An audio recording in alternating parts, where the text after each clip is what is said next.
Hello guys, इस video में हम लोग जानने वाले हैं एक बहुत ही इंपॉर्टेंट रिएक्शन के बारे में जिसका नाम होता है एंटी हाइड्रोक्सिलेशन ऑफ एल्कीन। सबसे पहले आप लोगों को मैं ये बताता हूँ कि हाइड्रोक्सिलेशन का मतलब क्या होता है। तो देखिए, ये एल्कीन है और अगर किसी पर्टिकुलर रिएक्शन में ये पाई बॉन्ड ब्रेक होता है और पाई बॉन्ड ब्रेक होके यहाँ पे दोनों कार्बन एटम्स पे दो OH ग्रुप ऐड हो जाते हैं तो इन हाइड्रोक्सी ग्रुप के एडिशन को हम बोलते हैं हाइड्रोक्सिलेशन। आइए अब जानते हैं एंटी हाइड्रोक्सिलेशन का मतलब एग्जैक्टली क्या होता है। तो यहाँ पे देखिए हमारे पास गिवन है trans two butene, you have been given trans two butene, और रिएक्शन में कुछ ऐसा प्रोसेस हुआ है कि ये जो पाई बॉन्ड आपको दिखाई दे रहा है ये ब्रेक डाउन हुआ है और पाई बॉन्ड ब्रेक डाउन होने के बाद इस कार्बन और इस कार्बन की वैलेंसी फ्री हुई है और इन दोनों कार्बन पे OH ग्रुप का एडिशन ज़रूर हुआ है, लेकिन एक OH ग्रुप जो है वो पाई बॉन्ड और जो ये इस पूरे मॉलिक्यूल का प्लेन था, XZ प्लेन था, उसके रिस्पेक्ट में एक OH तो आया है ऊपर की तरफ और एक OH जो ऐड हुआ है वो नीचे की तरफ ऐड हुआ है, यानी अपोजिट साइड में ऐड हुआ है। यानी OH ग्रुप के एडिशन को हम बोलते हैं हाइड्रोक्सिलेशन, लेकिन जब ये अपोजिट साइड में ऐड होता है, एक ऊपर और एक नीचे होता है, ऐसे केस में इसको हम बोलते हैं कि यहाँ पे एंटी हाइड्रोक्सिलेशन हुआ है। It is anti hydroxylation. तो आइए देखते हैं ये कैसे होता है। तो देखिए, सबसे पहले हमें क्या करना होगा, इस ट्रांस टू ब्यूटीन को कन्वर्ट करना होगा एक इपॉक्साइड में, यानी हमें कुछ ऐसे इपॉक्साइड बनाना पड़ेगा। और ये जो आपको मॉलिक्यूल दिखाई दे रहा है वो वैसा का वैसा रहेगा, बस हाइब्रिडाइजेशन चेंज हो जाएगी। कार्बन जो पहले sp2 था वो अब हो जाएगा sp3। अब यानी सबसे पहले आपको इपॉक्साइडेशन रिएक्शन आनी चाहिए।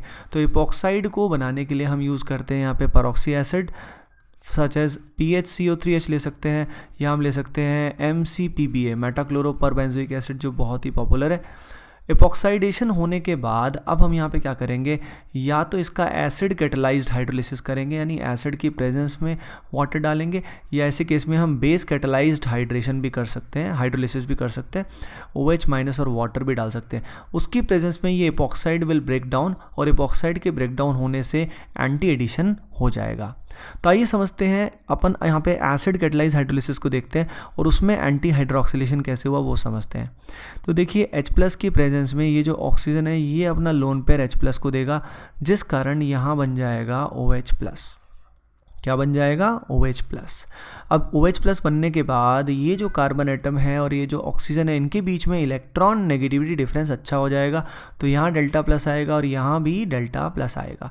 तो जो ये वाटर आपको दिखाई दे रहा है ये वाटर यहाँ पे अटैक करेगा, क्योंकि O के पास लोन पेयर है और पार्शियल नेगेटिव भी है, और नेगेटिव को ज़िंदगी में क्या चाहिए होता है? पॉजिटिव चाहिए होता है। तो या तो वो इस कार्बन पे अटैक करेगा या वो इस कार्बन पे अटैक करेगा। अब इसमें भी वाटर की दो अप्रोच पॉसिबल है, या तो वाटर यहाँ नीचे से अटैक करे, यानी जिस तरफ ऑक्सीजन लाई कर रहा है उसी की सेम साइड से अटैक करे, या ऑक्सीजन यहाँ से इलेक्ट्रॉन दे। अभी अगर ये फ्रंट से अटैक करता है तो ऐसे केस में इसके लोन पेयर में और O के लोन पेयर्स में रिपल्शन होगा। So this is not a good path to follow.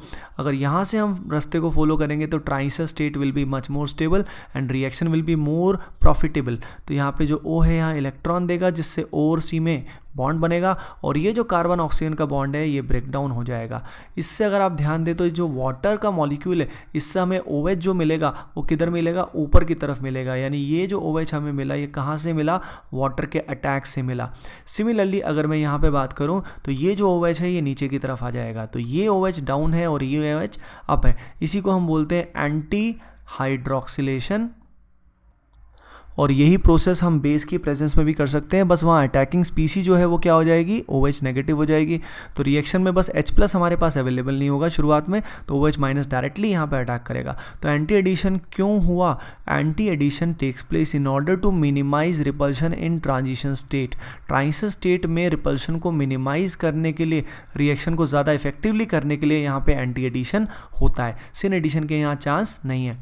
इसके बाद अगर वाटर यहाँ पे अटैक करता है तो उस बेसिस में OH इधर अप आ जाएगा और ये OH उस तरफ लेफ्ट में चला जाएगा। वो जो फॉर्म बनेगा अगर आप उसको ड्रॉ करके देखेंगे तो आप पाएंगे ये और जो दूसरा फॉर्म है दोनों के दोनों आइडेंटिकल है, यानी single product will be formed. उस केस में जो प्रोडक्ट बनेगा वो कुछ ऐसा बनेगा, ऐसा प्रोडक्ट बनेगा, और सिमेट्री होने की वजह से these two will be identical. तो इस तरीके से हम क्या करते हैं? एंटी हाइड्रोक्सिलेशन को कैरी आउट करते हैं। सबसे पहले हम एपॉक्साइडेशन करते हैं जिसमें एपॉक्साइड ग्रुप ऐड हो जाता है, उसके बाद उसका एसिडिक या बेसिक हाइड्रोलिसिस हम कैरिड आउट करते हैं। आइए देखते हैं इसका क्वेश्चन जो है वो कैसा बनता है। इसके क्वेश्चन कुछ इस तरीके से बन सकते हैं, जैसे फॉर एग्जांपल हमारे पास ये साइक्लोएल्कीन है और हमें यहाँ पे गिवन है MCPBA।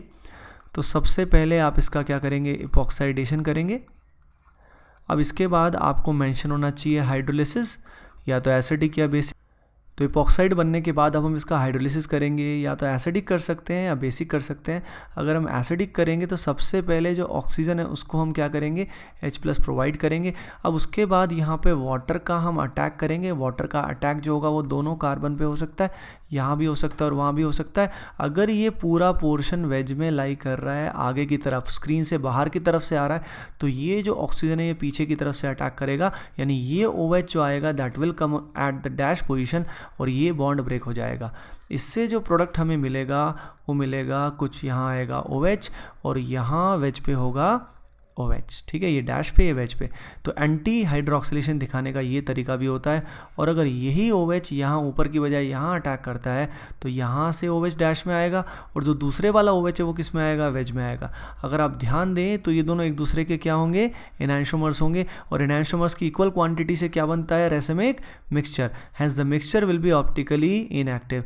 सिमिलरली ये अगर क्वेश्चन आपके सामने आता है और यही सारे सीक्वेंसेस आप करते हैं तो आप पाई बॉन्ड को ब्रेक करेंगे। पाई बॉन्ड को ब्रेक करके एक OH वेज में है तो दूसरा OH डैश में होगा, और यहाँ जो मिथाइल लगा हुआ था उसको एडजस्ट होकर डैश में जाना पड़ेगा। और दूसरी पॉसिबिलिटी आप अपने आप समझ सकते हैं, जिसमें एक OH आएगा डैश में और दूसरा OH आएगा वेज में, और ये OH अगर डैश में है तो मिथाइल किस में आ जाएगा, वेज में। तो इस केस में भी enantiomeric mixture will be formed.